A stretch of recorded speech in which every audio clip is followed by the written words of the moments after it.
Boa noite a todos, sejam todos bem-vindos, nossos irmãos encarnados, desencarnados. Eu tinha combinado com o Marcelo que a gente ia fazer uma dobradinha, né? Uma semana eu, uma semana ele. E aí ele se matriculou numa pós-graduação, né? Está dando uma pós-graduação nas terças-feiras à noite.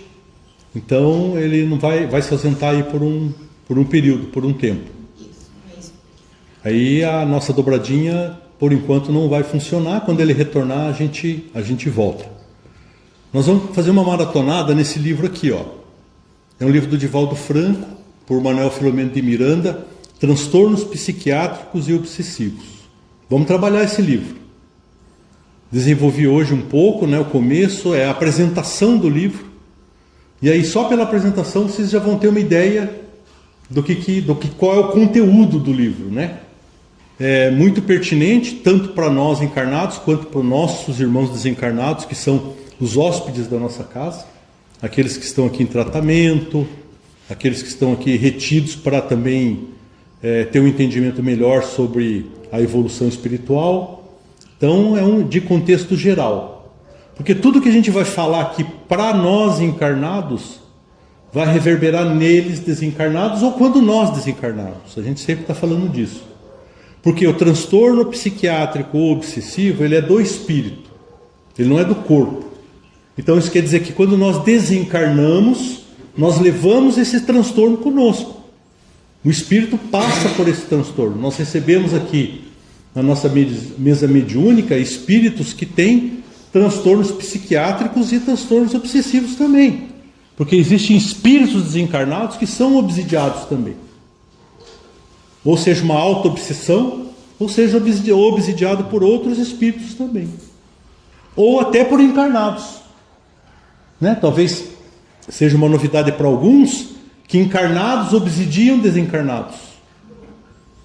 Então, quando a gente não aceita um desencarne, quando a gente não aceita uma perda, quando a gente não aceita um final de um relacionamento, seja ele qual for, quando a gente tem apegos, né, a outras pessoas, e nós emitimos pensamentos e energias que afetam essas pessoas, e dessa forma nós estamos obsidiando sim aquela outra pessoa, ou seja, ela encarnada ou desencarnada.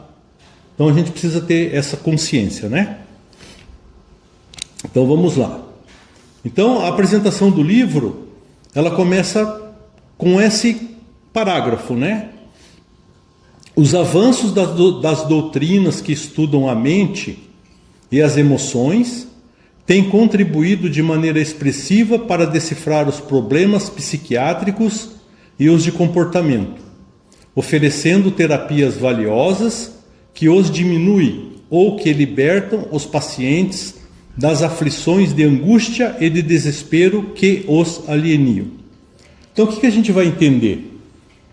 Se a gente trouxer aqui para a nossa vivência espírita ou espiritualista, né? Porque eu já vou dizer de antemão que a nossa casa não é uma casa essencialmente espírita ortodoxa, a nossa casa é uma casa espiritualista. Porque aqui nós trabalhamos desde os trabalhadores espirituais de todas as frentes de trabalho, seja do espiritismo, seja da Umbanda. E quando a gente está falando de Umbanda, a gente está falando caboclo, preto velho. Nossa casa foi fundada a pedido de um preto velho, do pai Jacinto, que chegou há 27 anos atrás e falou para mim: filho, a gente precisa de uma casa para trabalhar. E eu, um espírito ortodoxo naquela época, né? Conversando com o preto velho, pensei assim comigo: eu não vou montar um terreiro, porque eu sou espírita. E aí ele, entendendo o meu questionamento, esse questionamento era mental, nós precisamos aprender Kardec. E é um centro espírita que você vai montar. Então nós temos uma casa espírita naquele tempo, onde todo o trabalho do Kardec, quer dizer, as obras básicas, toda a parte técnica do espiritismo, foi apreendida por todos os espíritos, mesmo sendo da Umbanda. Então isso é muito importante, que a gente fale e que a gente compreenda. Então nós temos aqui linha de Oriente, Nós temos guardiões, guardiãs, e quando a gente fala guardião, guardiã, a gente não pode deixar de falar que guardião é Exu, guardiã é Pombagira. São os que cuidam da proteção da nossa casa, são os que cuidam de nós. A gente aborda sempre esse assunto e vocês que estão aqui já sabem, os que estão chegando vão perceber que a gente fala de Tranca-Ruas, de Maria Mulamo, de Maria Padilha, de Farrapo, como uma família. Então a gente já superou esse momento de preconceito, esse momento em que eles foram demonizados, seja lá por igreja, seja lá por que tipo de credos for, e são trabalhadores importantes da nossa casa e que dão aqui o máximo dentro dos trabalhos espirituais que acontecem aqui. Então essa é uma verdade que tem que ser colocada e aclarada já no primeiro momento que a gente chega, né? Para que não haja nenhum tipo de controvérsia e de entendimento diferente quando a gente citar esses nossos irmãos, nossos trabalhadores e nossas trabalhadoras, tá ok? Então, o que a gente vai dizer? Uma coisa clássica que acontece dentro do movimento espiritualista, seja lá no terreiro, seja aqui na nossa casa ou em outras casas, né? Que nós temos muitos que são chamados, encarnados, que são chamados de médiuns, mas que na verdade não são médiuns genuinamente falando. São pessoas que têm transtornos psiquiátricos, transtornos obsessivos. E chegam nas casas espíritas dentro de um contexto em que não existe um entendimento ou um olhar mais profundo sobre aquela pessoa, e são colocados muitas vezes para trabalhar na mesa mediúnica, para receberem espíritos, para darem sustentação. E nós sabemos que, como os obsessores atuam na nossa vida, nós já falamos isso nas palestras anteriores, porque essa é uma pergunta clássica do Kardec. Os espíritos influenciam na nossa vida? A pergunta é genérica. E a resposta da espiritualidade é: muito mais do que vocês imaginam. Normalmente eles vos conduzem, eles vos dirigem. E a gente precisa entender isso. Então, às vezes nós não temos a mediunidade no nível de um trabalho mediúnico, de um desenvolvimento mediúnico, mas todos somos médiuns, porque quando nós somos intuídos, quando nós recebemos aqueles arrepios, e a gente para e pensa assim: nossa, me arrepiei inteiro aqui, né? É alguma coisa, né? É comum a gente pensar isso, né? Tem alguma coisa aconteceu, passou alguma coisa aqui por mim, né? Isso é uma mediunidade. Não é no nível de um trabalho mediúnico, nem nada, mas é mediunidade. E da mesma forma nós também somos intuídos por aqueles nossos credores espirituais, né? Porque aqui na nossa casa nós costumamos chamar os pretensos obsessores de credores. Por que credores? Porque são nossos irmãos que estão nesse momento procurando uma vingança. Estão atrás de nós porque lá no passado nós fizemos algo contra eles, contra as suas famílias. Então eles têm o quê? Pela contabilidade espiritual, um crédito para conosco. Se tivessem nos perdoado, teriam seguido seu caminho, mas resolveram nos perseguir para cobrar aquela dívida, para cobrar aquele débito. Isso é muito comum. Então nós temos em torno de nós uma quantidade expressiva de credores, que não é nenhum, nem dois, nem três, não. Pelas nossas vivências do passado, são muitos irmãos, né? E que a gente tem a responsabilidade de encaminhá-los. A gente tem a responsabilidade de mostrar para os nossos irmãos que nós não somos mais aquelas pessoas de 1000 anos atrás, de 2000 anos atrás, de 500 anos atrás, que fazíamos as barbaridades que nós fazíamos, né?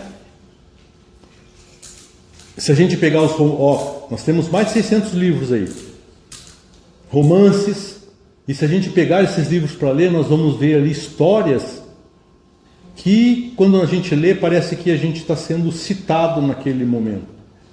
Então, quando a gente estava lá na Inquisição mandando queimar as mulheres, achando que elas eram bruxas, quando a gente tinha algum cargo na nobreza e a gente desapropriava as terras para tomar conta e fazia as pessoas morrerem de fome, quando a gente cometia desatinos de todas as ordens, nós criamos credores em torno de nós. E muitos desses não nos perdoaram, porque eles ainda não entenderam o que é perdão. E eles vão entender o que é perdão a partir da gente. Por isso que a gente tem que ter esse olhar, a gente tem que ter esse entendimento e ter esse pensamento de não levar essas mágoas, esses ressentimentos para frente, porque eles estão demonstrando para os nossos credores que nós somos o quê? Os mesmos de 500 anos atrás. Que a gente não mudou nem um pouquinho. E aí eles vão pensar, por que eu vou perdoar esse cara? Por que eu vou perdoar essa pessoa se ele continua sendo o mesmo, ela continua sendo a mesma, não mudou nada? E aí as coisas continuam desse jeito. Então essa é a nossa responsabilidade nesse momento, de nos espiritualizar, compreender, entender e fazer a nossa parte. Porque senão esse processo continua, ele nunca termina, e ele vai gerar nisso que eu estou falando aqui, em transtornos psiquiátricos, porque tem muitos médiums genuinamente que estão também internados nos hospitais psiquiátricos, sendo tratados lá com medicamentos potentes lá, e que na verdade é um grande trabalho mediúnico. Poderiam estar numa mesa mediúnica, trabalhando, sendo atendidos, sendo curados e sendo tratados, estão lá. E muitos que possuem os transtornos estão chegando nas casas e são o quê? Diagnosticados como médiums. E isso é um problema que entorna o caldo, porque a cada vez complica mais. Então a gente precisa compreender isso. E aí nós temos, né, assim como o Espiritismo, nós temos a Umbanda, e eu gosto de falar muito, porque eu tenho uma simpatia muito grande com a Umbanda e principalmente com a linha dos pretos velhos, né? Porque talvez a grande maioria de nós já tenha ido num terreiro e tenha se consultado com um preto velho, com uma preta velha, com um avô e com uma avó. E aí eu não estou fazendo também descaso dos caboclos, das caboclas, que também tem esse trabalho. Mas esses espíritos, principalmente os pretos, eles são genuinamente psicólogos. E é disso que está falando aqui, né? Que existem terapias que são oferecidas em vários campos da espiritualidade. E a gente acaba sendo confortado, a gente acaba sendo atendido, a gente acaba sendo limpo, né, das energias que a gente acaba pegando aí no nosso dia a dia, devido, né, à nossa falta de cuidado com tudo isso. E essas terapias, aí a gente, por exemplo, a gente tem aqui a Rose, né, na nossa casa, que aplica o reiki. Né? Então, até vou dizer para vocês, aqueles que se interessarem, a gente chama ela aqui mão de fada. As mãos de fada. Essa menina é uma pessoa especial. Ela faz reiki em muitas pessoas aqui. Eu já fiz. E é realmente valioso. Quando ela faz aqui na casa espírita, ela tem aqui também o quê? O apoio de toda a espiritualidade. Né? Da linha dos caboclos, da linha de cura, da linha dos pretos velhos, dos guardiões que às vezes tiram... Né, trabalham questões mais difíceis, mais delicadas conosco, das guardiãs. Então a gente está falando disso, que hoje existe em torno de nós N terapias, N possibilidades de tratar os nossos transtornos, espiritualmente falando, né? E não abrindo mão também, é claro, do quê? Dos psiquiatras, dos psicólogos, que também são muito importantes, né? Nós temos aqui na nossa casa psiquiatras e psicólogos, a gente vai ver nesse livro aqui, porque esse livro trata sobre isso, sobre o Dr. Inácio Ferreira, que é um psiquiatra, lá, foi de Uberaba, contemporâneo do Chico Xavier, e que está trabalhando espíritos, né, dentro da psiquiatria, demonstrando que nós saímos daqui da carne, quando desencarnamos, levando todos esses transtornos junto conosco. Por isso é importante que eles sejam tratados já, que eles sejam minimizados agora, porque a gente vai entender, né, que depois do desencarne tem um período de perturbação, tem um período de apego com as nossas questões, sejam elas materiais e emocionais. Isso aí demanda um certo tempo, em certos anos na espiritualidade, até trabalhar isso. Depois que a gente trabalha isso lá, e a gente vai entender, quem sabe, quem assistiu o filme, né? E é comum a gente falar muito do André Luiz, porque todo mundo conhece. Ficou 8 anos lá no umbralzinho dele lá, que para nós é um cantinho do pensamento, entendendo o que ele fez na encarnação dele. Porque ele não entendia, ele era chamado de suicida, não havia no entendimento dele se suicidado diretamente, mas era um suicídio involuntário. Porque era usuário, né, de álcool, do tabagismo, porque tinha as questões de sexolatria, havia tido sífilis, uma série de coisas, isso ficou impregnado no perispírito dele. Né? Então ele foi tratado, sim, pela espiritualidade como um suicida indireto. Então questões para a gente pensar aí na nossa vida, no nosso dia a dia, do que a gente faz uso e como a gente faz uso. Afinal, tudo me é lícito, mas nem tudo me convém. Então cada um é que sabe, né? Então essas terapias, né? Citamos algumas delas aqui, existem muitas outras, né? Hoje em dia existe uma infinidade de terapia, que eu não conseguiria nem falar o nome de todas elas, mas que nos ajudam a nos libertar dessas questões, ou pelo menos nos orientam na forma de agir dentro desse processo. E a gente tem que entender de uma vez por todas que essa coisa assim, de ir no psiquiatra, de ir no psicólogo, de fazer uma terapia, sabe aquela ideia que a gente tinha e muitos têm ainda, uma ideia muito grosseira, isso é coisa de louco? Isso não é para mim, porque isso eu não preciso. A gente tem que tirar isso da nossa cabeça. Eu vou ser honesto para vocês, eu tenho 60 anos, eu fiz agora no mês de junho. 60 anos, estou fazendo terapia. Precisei procurar. Eu acho que eu era a única pessoa do mundo que achava que não precisaria fazer uma terapia. Conversar, contar meus problemas, minhas dificuldades, receber ajuda, porque sozinho não dá conta.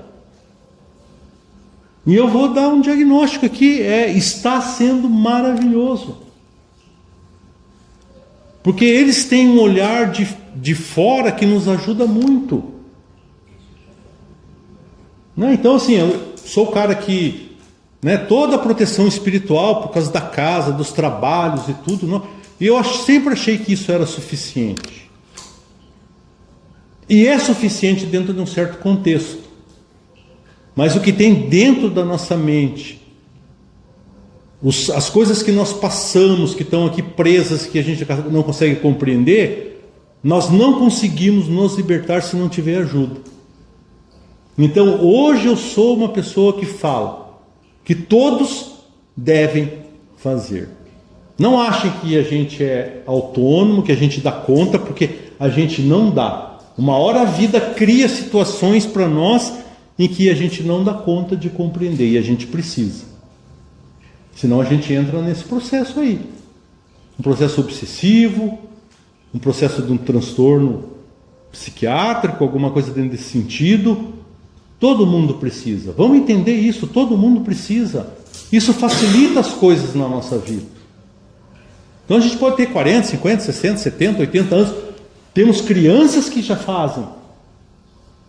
Em que os pais já estão tendo um olhar e já estão encaminhando essas crianças para esse tratamento, para esses psicólogos, para já minimizar, para não se tornarem adultos como quando tiver 60 anos aí. Quanto sofrimento até 60 anos? Né? Que nem sabia que era sofrimento, mas que a gente passou. Né? Então tá aí as terapias. Faça aí com a Rose, procura a Rose, faz um reiki, vai procurar outras coisas, aqui na casa também. As nossas palestras é uma terapia, o passe é uma terapia, a água é uma terapia, todos estão sendo atendidos aqui nesse momento aí pelos nossos psicólogos, psiquiatras também, né? E são candidatos sim, claro que são.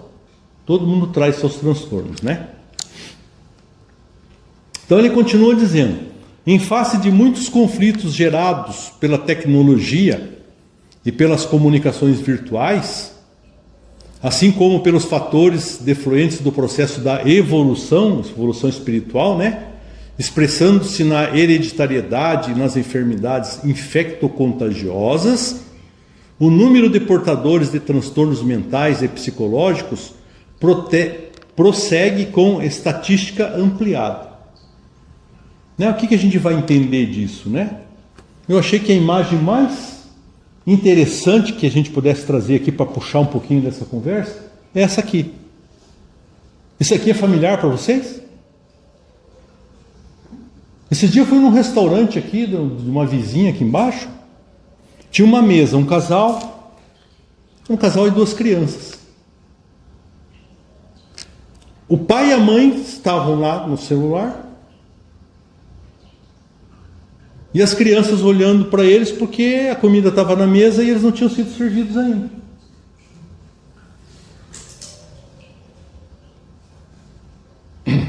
E aí, o que a gente acha dentro da tecnologia e da comunicação visual? O que a gente tem visto hoje quando a gente entra lá no Face, no Instagram, né, nem sei, tem outras coisas que eu não uso, mas tem, né, um monte de coisa, questões que exacerbam exatamente o quê? Aquilo que a gente está falando aqui. O alcoolismo, o tabagismo, a sexolatria, o orgulho, a prepotência, a vaidade, seja do corpo, seja dos títulos.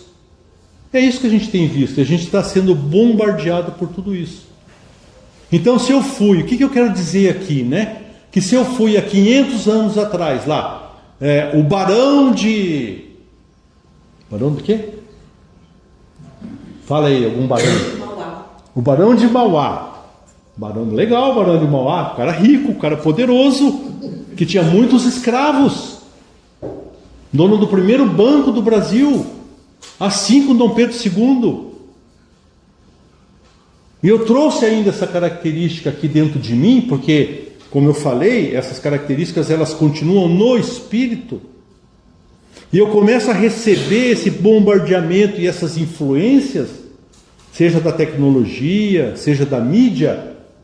Isso acaba exacerbando no meu espírito e acordando dentro de mim aquele processo. É muito sutil. Isso é muito sutil, a gente não percebe, porque isso é feito para não perceber mesmo. E aí daqui a pouco a gente está consumindo mais, gastando mais. Não quer dizer, eu vou falar de novo, tudo me é lícito, né? Mas nem tudo me convém. Não é legal ir lá no shopping tomar um banho de loja, né? Porque hoje em dia custa caro isso. Isso tem um preço.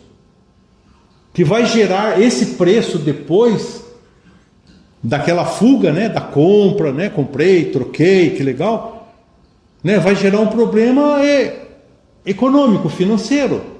E esse problema econômico financeiro vai gerar um desequilíbrio. E esse desequilíbrio vai gerar o quê? Uma obsessão. Então a gente precisa compreender esse mecanismo, que às vezes é muito simples. Eu mereço, aquilo tal, e acabo me permitindo tomar certas atitudes e certos posicionamentos que vão me complicar lá na frente. Ou eu estou falando aqui alguma coisa errada? Acontece com todo mundo. E parece ser uma coisa muito simples. Mas acontece, né? E aí ele fala de enfermidades infecto-contagiosas. O que nós temos hoje, né? A sexolatria, né? Com todos esse paradigma, né? De não sei a palavra, né? Como é que é? Heterossexual, homossexual, H não sei do que mais, H não sei do que mais. Gênero, né? Dentro desse processo de gênero, né? E dentro dessa abertura sexual, existe doenças infecto-contagiosas muito expressivas, né? A gente pode falar da AIDS, né? Que todo mundo acha assim, nossa, a AIDS já acabou, né? Não, ela continua proliferando por aí. A gente pode falar de doenças venéreas, a gente pode falar de obsessões dentro da área da sexolatria, porque assim como um encarnado, alcoólatra, desencarna e vai procurar um boteco para poder encontrar um copo lá, e o copo é quem? Nós, né? Porque ele vai sugar o quê? Aquilo que eu estou bebendo. Nós vamos ter os sexólatras desencarnados que também vão em locais e vão procurar mentes que estão em desequilíbrio na área de sexolatria. E vão fazer o quê? Como o alcoólatra desencarnado exacerba no encarnado a vontade de beber, o sexólatra faz a mesma coisa com o encarnado. O usuário de droga desencarnado faz a mesma coisa com o encarnado. E esse é um processo que acaba não tendo fim, se não existir um equilíbrio. Aí alguém vai dizer, né, mas e o meu anjo da guarda? Não é verdade? E o anjo da guarda? Aí a gente vai responder assim, é clássico, né, é bíblico, evangélico. Ajuda-te, que o céu te ajudará. Quer dizer, o nosso anjo da guarda está ali, né? Já intuiu, já falou no ouvido, já fez de tudo e não adianta. Aí ele vai deixar. Porque a questão é de livre-arbítrio de cada um. Né? Então nós não temos como, sem a nossa mudança de conduta moral, emocional, resolver essas questões. E aí, o que nós temos visto hoje? Os hospitais psiquiátricos lotados, as casas espiritualistas, seja ela de que frente seja ela pentecostal, evangélica, espiritualista, lotadas também, né? Porque as pessoas vêm, elas querem ajuda, elas querem tirar o inimigo de perto. Né? Que é o credor, né? A gente acabou de falar, né? O inimigo é o credor, que em muitos lugares aí é chamado de outras coisas, né? De demônio, de sete pés, que é o cara que me atende, o cara, eu não consigo porque ele me atende. Não, negativo. Quem que é nosso inimigo? Nós mesmos. Então não adianta, né? Se a gente não dá conta das nossas necessidades. Claro, a gente vem aqui na nossa casa, por exemplo, a gente entra lá no portão, né? Muitos credores não têm permissão para entrar aqui. Ficaram lá no portão. São barrados lá pelo guardião do portão lá. Não, você não entra aqui. Estão lá. Então a gente entra, ouve aqui a palestra, a gente fala, conversa, coloca algumas ideias, a gente sai daqui até animado. Chega lá no portão, quem que está nos esperando? Aquele nosso credor que não pôde entrar. E vai embora com a gente, porque chegou com a gente, vai com a gente. E começa a nos observar se a gente mudou alguma coisa. Então a gente tomou paz, tomou água frutificada, fomos tratados aqui pela espiritualidade. Mas chega lá em casa, já vira um furdunço, né? Porque alguma coisa já não deu certo, alguma confusão aconteceu, a gente volta para esse processo aí. E aí esse credor olha, é o mesmo. E a gente vem de novo, e sai, e é o mesmo. E é o mesmo, e é o mesmo. Porque quando a gente sair e a gente não for mais o mesmo, vai ficar chato para ele. Cara, não tem um credor que aguenta assim alguém que esteja mudando seus hábitos, seu jeito, o seu comportamento, sua maneira de ser, seus pensamentos. Então ele começa a observar, nossa, esse cara ficou chato, não está legal mais, porque ele precisa do quê? Por que ele está perto da gente? Né? Porque ele se alimenta daquilo que a gente é. E aí ele consegue nos influenciar dentro desse processo. Quando a gente começa a mudar, eu garanto para vocês que ele não aguenta. Ele sai, não quero saber, ou a espiritualidade recolhe, ou se for um obsessor, às vezes desse que a gente pega por aí também, né? Vai procurar outro, né? Que tem a mesma sinergia, que tem o mesmo cheiro, né? Cheiro emocional. Nossos pensamentos têm cheiro. Eles farejam isso de longe. Então quando a gente começa a mudar, tudo começa a mudar. Aí o anjo da guarda, opa, está acontecendo alguma coisa aí, né? Essa pessoa parece que está querendo mudar. Aí é claro, né? A gente trocou o credor por uma boa influência. Aí eles se aproximam e começam a nos empurrar para a frente. Vamos lá, é isso aí mesmo. Aí é muito comum dar uma melhorada, né? Dá uma melhorada. Aí melhorou, o que a gente faz? A gente para de novo.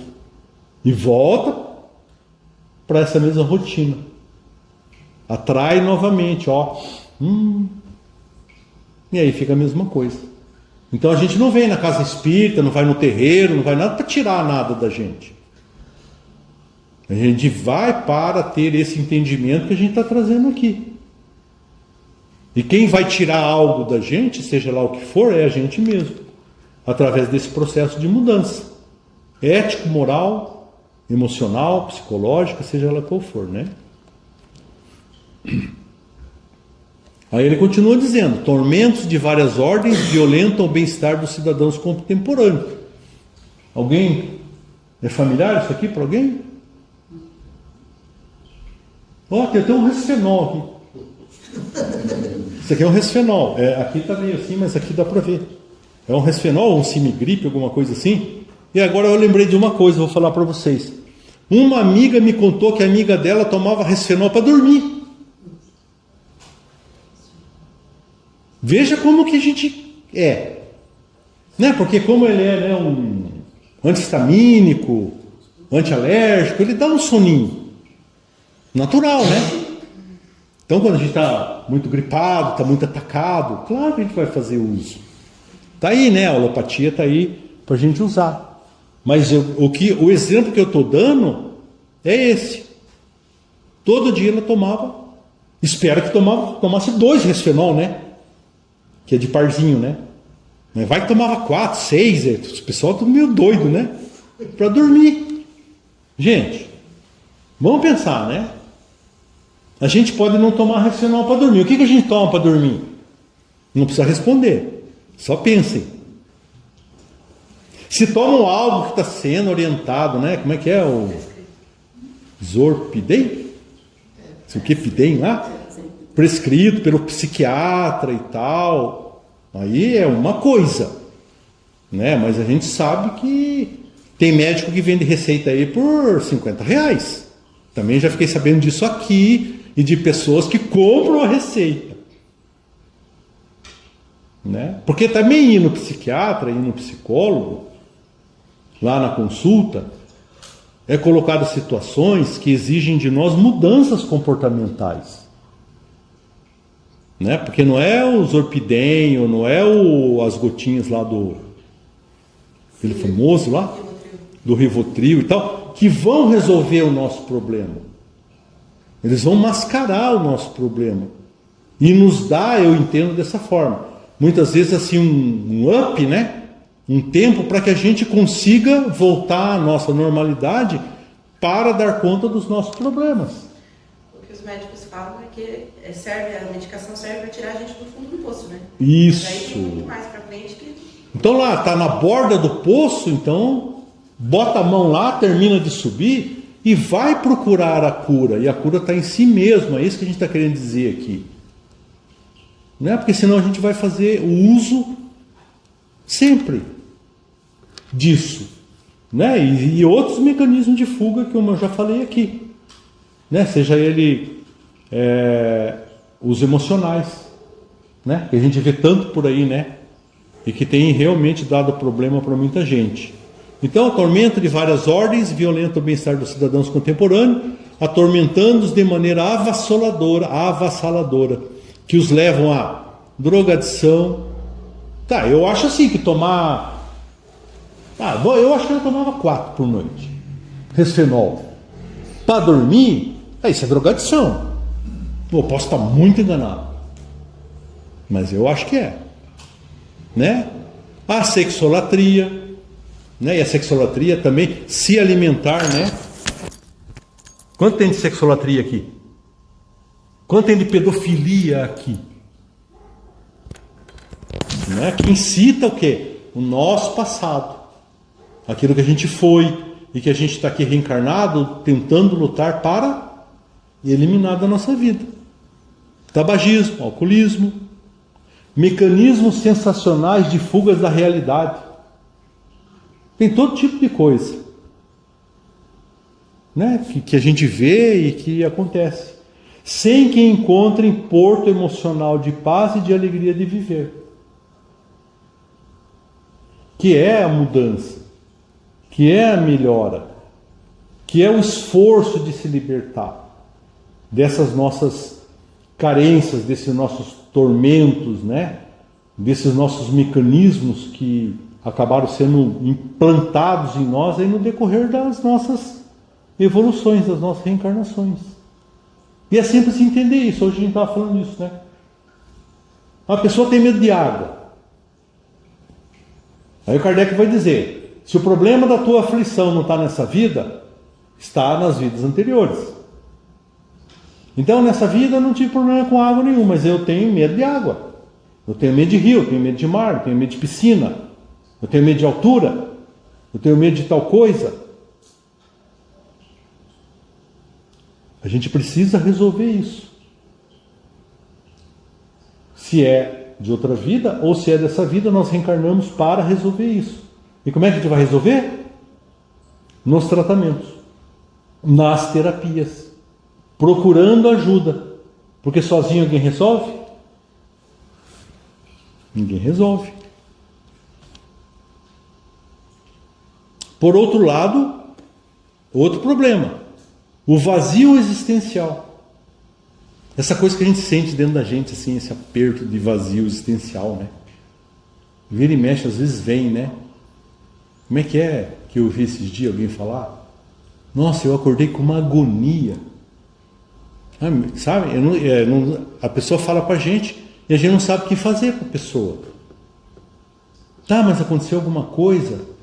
Não, é uma agonia que está apertando meu peito. Cara, como é que você tem que ir atrás, né? Porque daí como é que eu vou burlar essa agonia? É o que a gente está falando aqui. Com algum mecanismo de fuga.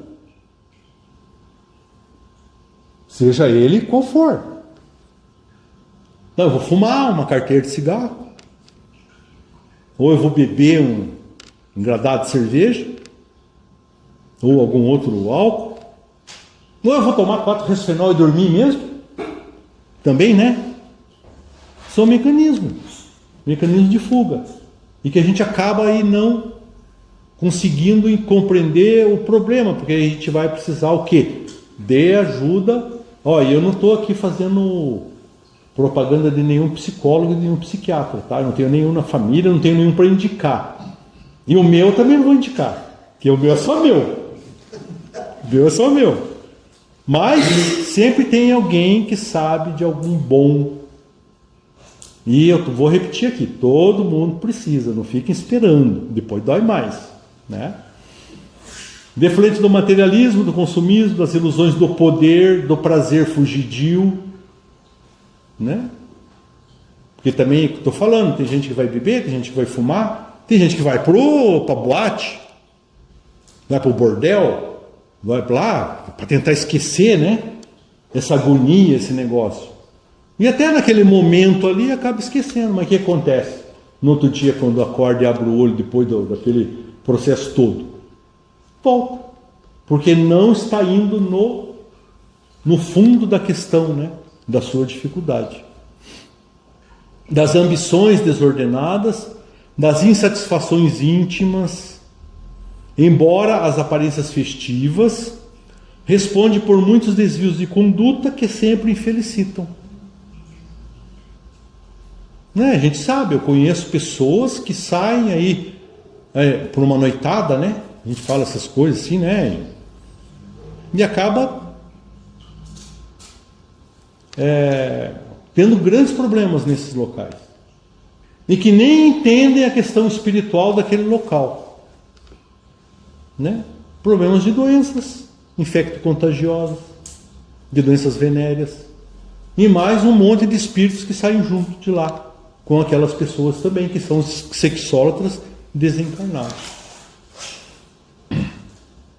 Sob outro aspecto, a gente precisa cuidar muito disso. A culpa, que decorre do orgulho doentio, corroendo intimamente, principalmente sem que seja aliviada pelo auto-perdão, empurra para o abismo das depressões profundas, auspiciando a perda do auto-amor e o desejo veemente do suicídio. Quanto suicídio nós estamos tendo nesses últimos tempos? Crianças, adolescentes, né?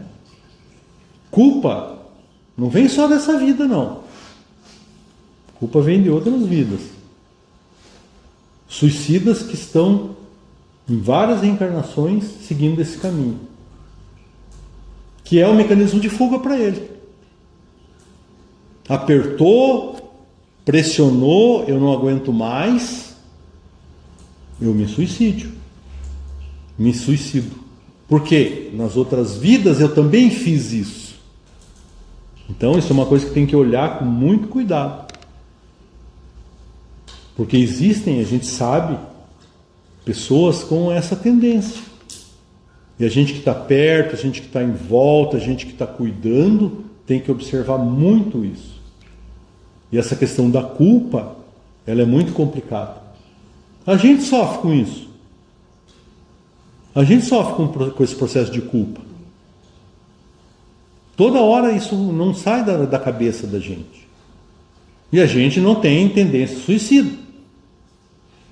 Mas acaba gerando em nós outro tipo de problema. Que vai precisar lá do divã, sim, vai precisar da terapia. Vai precisar do tratamento, vai precisar do remédio, desde que prescrito pelo nosso médico, né? Então é isso. Nesse momento eu acho que até aqui, não, tem mais uma, mas eu vou deixar isso aqui para semana que vem. Eu trouxe uma manifestação de um preto velho que se manifestou aqui na nossa casa no mês de junho. E ela trata, eu achei muito interessante, porque conforme eu estava preparando o material, eu lembrei da fala desse nosso irmão. E como a gente sabe, quem conhece, né, a humildade de um preto velho, de uma preta velha, de um vovô, de uma vovó, e a gente sente, né, na fala, a gente sente naquilo que eles querem passar, o cuidado e o zelo que eles têm pela gente. E aí eu quero mostrar com isso, sabe, que a gente não está sozinho nessa briga aí. Porque a briga é feia, né? A briga é difícil. Ela é difícil porque a gente acumulou muito débito. Né? A gente aí, os trabalhadores da última hora, raspa do tacho, aqueles lá que alguém falou assim, alguém aí quer melhorar, eram bilhões, a gente levantou a mão, eu quero mais uma chance, me dá mais uma reencarnação, porque agora eu vou consertar as coisas. A gente é esses aí. E aí nós temos em torno de nós toda essa espiritualidade que nos ajuda. E aí a gente vai ouvir nessa fala, nessa conversa que ele tem conosco, e vocês vão ouvir, e ele vai estar conversando com cada um de vocês aqui. Entendam isso. Que ele está transmitindo essa mensagem, essas palavras para cada um de nós. E que vocês consigam compreender e aproveitar isso de alguma maneira. Gente, porque a hora é agora. A gente já fala aí, né, de transição planetária, de exílio, a gente tá falando, já tem falado aqui na casa de muitas coisas, né? E a hora que a gente tem para aproveitar, e o momento é esse, né? Então vamos lá. Estou aqui matutando, meu filho. Como a vida é vida sempre, né? Como a vida é vida sempre. Sempre. Não tem fim. Não tem fim. Não tem parada. Não tem fim. Tem. Não tem.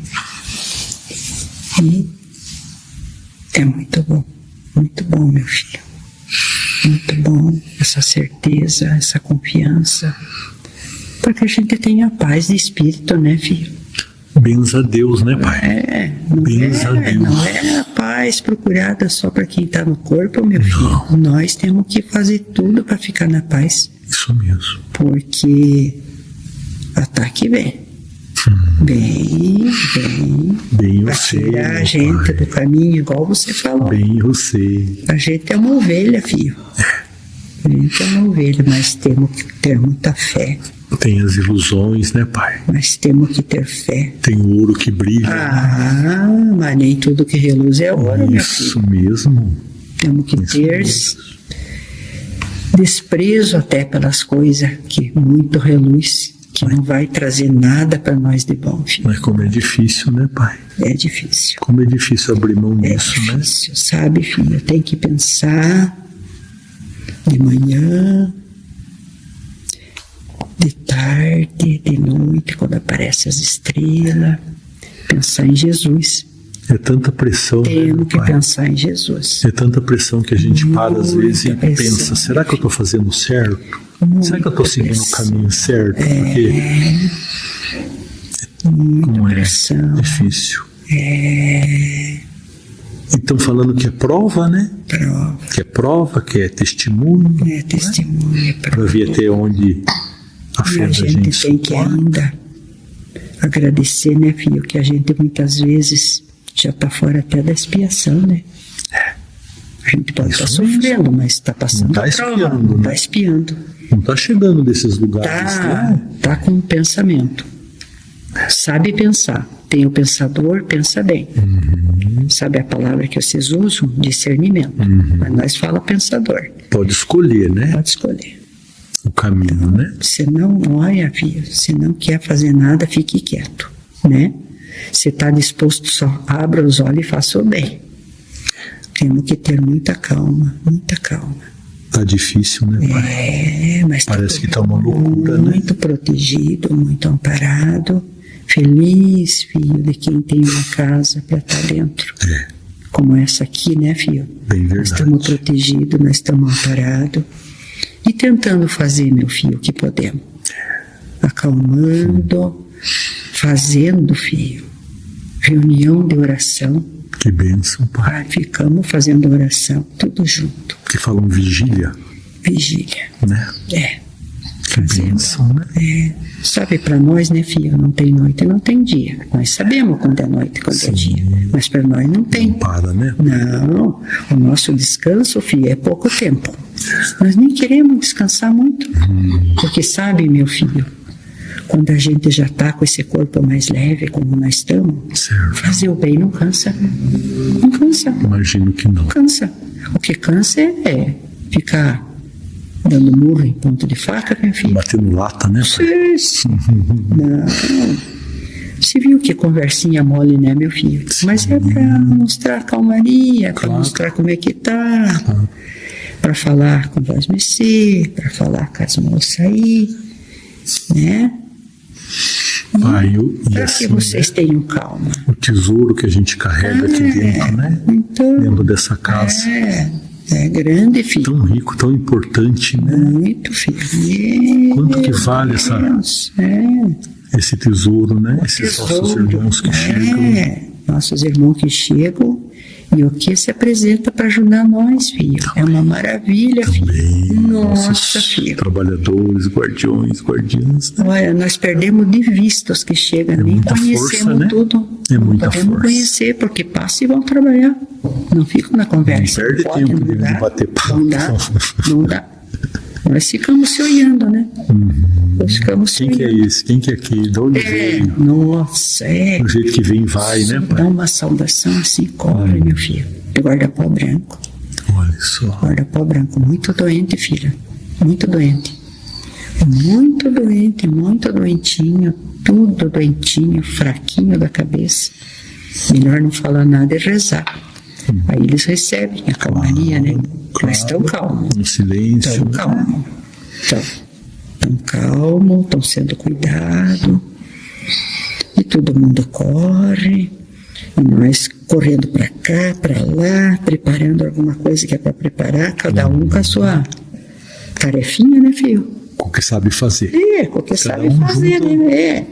O que Pode sabe. até, dá ordem até que pegue uma ruda, filho, benza, se quiser mas benzer, erva, dá e né? benzer. Claro. Vai benzendo, vai ajudando. Mas quem mais trabalha mesmo, meu filho, são os médicos e as freiras. Não param. Não param, não param. Elas são muito acolhedoras, né? Elas, Que como bênção, se fosse para vocês falar, passam a noite, meu filho. Claro. E passam o dia trabalhando. Viram sem parar. Às vezes saem uma revoada, acho que vão descansar dali um pouco, estão de volta. Que aqui, filho, você não olha, sei que você sabe, você tem conhecimento. Aqui ninguém anda, aqui por dentro voam.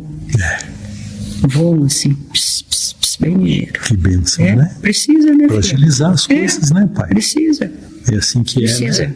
Mas olha, por isso que eu tô falando assim com calma. Amigo, eu não tô cansado. Não, eu não tô cansado. É que é meu jeito. É meu jeito. sei Eu gosto que é. de conversar. Eu sei que é assim que o senhor é. Gosto de conversar, gosto de tomar um chazinho também, sabe? Tomar um chazinho na caneca. É bom. É bom, né? Acalma nós também. cafezinho, de vez em quando, Um né, cafezinho é muito bom. Dá até saudade, né, filho? Dá até saudade. O dia que acontecia o sofrimento para nós, mas nós gostávamos do nosso viradinho, do nosso cafezinho, das coisinhas que tinha para comer também. Coisa boa, hein? Como é que vai esquecer o que é bom? Não esquecemos. Não esquecemos, pode, né? não esquecemos. Mas aqui também tá bom, filho, viu? Uma alimentação assim, tudo certinho. Saem uns bolos, uns café também, né? Não, e aí sopa, né, filho? Sopa Que pensa. fortalece a sopinha.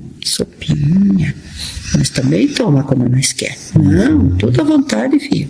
Tudo à vontade, alegria, não falta né? nada para ninguém. Que alegria, né? Tudo bem, tudo bem.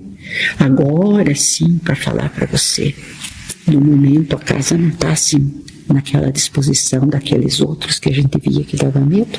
Certo. Não está tendo. Não está tendo Não. mais. Não, nada. Se tem, está guardado. Está bem guardado. Está bem guardado. Um ou outro vem aqui para frente para conversar com vocês, mas vem com. Proteger, sob proteção e volta, né? Vem tudo protegidinho. Protegidinho para proteger nós, né? Claro, Sabe claro. como é, né? Você sabe. Então é isso. Bem meu guardados, né? filho. Que bom, Então né? que vocês tenham bastante força, bastante coragem. Se apeguem com Nossa Senhora, com Jesus Cristo e com esses protetores aí que são fortes, filho. Eles protegem. Protegem verdade, tudo nós. Os Olha, filho. guardiãs, né? Da porta de agora diante dessa situação, não sai e não entra sem ordem. Agora a porta não está aberta, Tudo fechado. tudo fechado. Protegido. Não, agora não é hora de ataque nenhum. Agora é hora de resguardo para curar, para ajudar e para encaminhar, Isso mesmo. né? Então, não se preocupe, meu filho. Põe tua cabeça no travesseiro e dorme. Dorme e vem para cá, filho. Para cá que eu digo, você Eu sabe. sei. Fique junto com nós, que você é uma força. Obrigado pelo E a seu moça aí conselho. também. A moça aí é uma guerreira. Uma guerreira. Essa aí tá no corpo, mas já é uma guerreira gira, sabe? É verdade. É Que bem bom, isso. né? É. Que bom, né? bem isso. Fiquem bem, que Deus abençoe vocês. Eu tô falando, tem uma pretinha aí benzendo vocês aí. Pegou a Ruda e veio aí. Tá aí com o rosarinho dela aí, passando a cabeça de vocês nas costas. Gratidão. Todo mundo anda com uma dorelhada, minha filha. O que é isso? Dor pra tudo que é lado. Esse é benzimento. Só Esse é benzimento. Dá-lhe a ruda. Olha, de um lado, orientação e do outro lado, benzimento. Senão não vai, filha. Não vai. Não vai.